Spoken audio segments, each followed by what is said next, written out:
बेटी बचाओ बेटी पढ़ाओ का नारा तो आपने सुना ही होगा। जानते हैं इसकी शुरुआत कहां से हुई थी? हरियाणा से हुई थी। मकसद क्या था? मकसद था हरियाणा में बेटियों को बेटों की तरह तरजीह देना।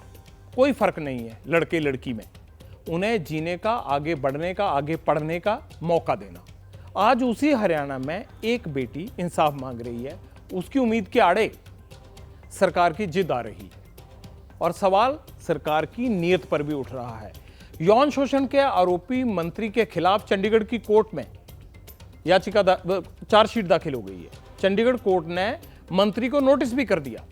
16 सितंबर को मंत्री को अदालत में पेश भी होना है, लेकिन मुख्यमंत्री ने सदन में आज कह दिया कि मंत्री सरकार में बना रहेगा, उसके इस्तीफे का कोई सवाल नहीं। नहीं लिया जाएगा। वो आज भी कह रहा, मैंने सोच के बयान दे रहा हूं, नहीं लिया जाएगा, कोई इस्तीफा नहीं लिया जाएगा। हरियाणा के सीएम मनोहर लाल खट्टर सोमवार को कुछ तय करके आए थे और जो तय किया था वो बात खट्टर साहब ने विधानसभा में साफ साफ कह दी, यानी यौन शोषण के आरोपी मंत्री संदीप सिंह हरियाणा सरकार में बने रहेंगे और सरकार संदीप सिंह से उनका इस्तीफा नहीं लेगी। नहीं लिया जाएगा। वो आज भी कह रहा, मैंने सोच के बयान दे रहा हूं, नहीं लिया जाएगा, कोई इस्तीफा नहीं लिया जाएगा। इस मुद्दे ने हरियाणा विधानसभा के मॉनसून सत्र का टेम्परेचर बढ़ा दिया, क्योंकि मंत्री संदीप सिंह के खिलाफ चंडीगढ़ की अदालत में चार्जशीट दाखिल हो चुकी है और चार्जशीट में जो कहा गया है वो संदीप सिंह की मुश्किलें बढ़ाने वाला है। इसलिए विपक्ष खट्टर सरकार से सवाल पूछ रहा है कि छेड़खानी और यौन उत्पीड़न के आरोप लगने से लेकर चार्जशीट दायर हो जाने के बाद भी खट्टर सरकार ने संदीप सिंह को माननीय क्यों बना रखा है।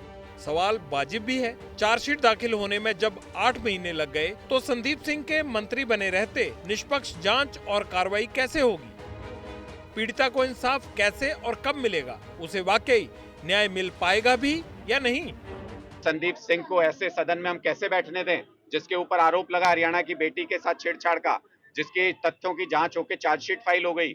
ऐसा व्यक्ति उनके साथ कैसे बैठ सकता है? अगर ये भावना होती तो संदीप सिंह का अभी तक इस्तीफा हो चुका होता, अभी तक उनको बर्खास्त कर दिया गया होता। हम इस लड़ाई को सड़क पे संघर्ष करेंगे। इस पे विधानसभा में मुख्यमंत्री ने एक ही बात को 3 बार कहा, सोच समझ कर कहा, जोरदार ढंग से कहा कि इस्तीफा नहीं लिया जाएगा तो नहीं लिया जाएगा।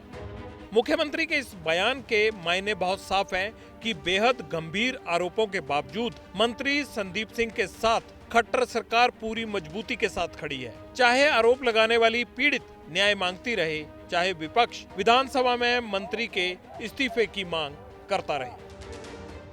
बड़े ऑफिसेज के ऊपर जो लोग पदासीन होते हैं उनके ऊपर अगर इस तरह के आरोप लगते हैं तो नैतिकता के तौर पर उनको अलग हो जाना चाहिए। चार्जशीट जो है फाइल हो गई है और बहुत संगीन जो है उसके अंदर जो सेक्शंस हैं, उसके बाद जो है वो विधानसभा के अंदर आते हैं और ऐसे खिलखिलाते हुए जो है नजर आते हैं। संदीप सिंह पर गुनाह का जो साया मंडरा रहा है वो बेहद संगीन है, क्योंकि संदीप सिंह पर आरोप लगाने वाली पीड़िता उसी मैदान से जुड़ी है जहां से निकलकर संदीप बुलंदी तक पहुंचे हैं। दुनिया भर में उनकी पहचान बनी है।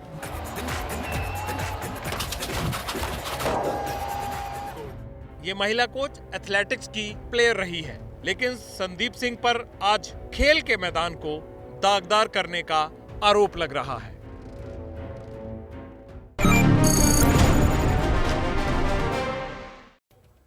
संदीप सिंह कौन है? हरियाणा सरकार में मंत्री बनने से पहले संदीप सिंह हॉकी का जाना माना नाम था। मैदान में संदीप सिंह अपनी ड्रैग फ्लिक और पेनल्टी कॉर्नर स्पेशलिस्ट के लिए जाने जाते थे। मुझे याद है ट्रेन में सफर करते हुए एक बार संदीप को अचानक गोली लग गई थी। बड़ी मुश्किल से मैदान पर वापसी हुई थी और उसके बाद ही सूरमा नाम की फिल्म बनी थी कि किस तरह से संघर्ष करके संदीप वापस मैदान पर आया। संदीप पर मंत्री बनने के बाद इल्जाम संगीन है। अगर आरोप साबित हुए तो हॉकी के सूरमा का सुनहरा अतीत जो है ना, वो दागदार भविष्य में जरूर बदल सकता है। लेकिन संदीप के लिए सियासी राहत इतनी है कि कचहरी की लड़ाई में हरियाणा सरकार उसकी गोलकीपर बनकर खड़ी हो गई है। पत्रकारिता कोई इमोशन नहीं है, ना अपना कोई ज्ञान देना है और ना कोई विचार थोपना है। पत्रकारिता क्या है? पत्रकारिता का मतलब है सही जानकारी इकट्ठा करना और तथ्य बताना। पत्रकारिता आज जितने महत्वपूर्ण दौर में है, शायद पहले नहीं थी। इस दौर से निकलने के लिए सिर्फ सच दिखाने की जरूरत है, वो सच जो आपके हित को आगे रखे। इसलिए अब रात 9 बजे प्राइम टाइम नहीं होगा, ये आपका टाइम है। जगविंदर पटियाल के साथ देखिए पब्लिक इंटरेस्ट सोमवार से शुक्रवार रात 9 बजे सिर्फ एबीपी न्यूज पर। एबीपी न्यूज आपको रखे आगे।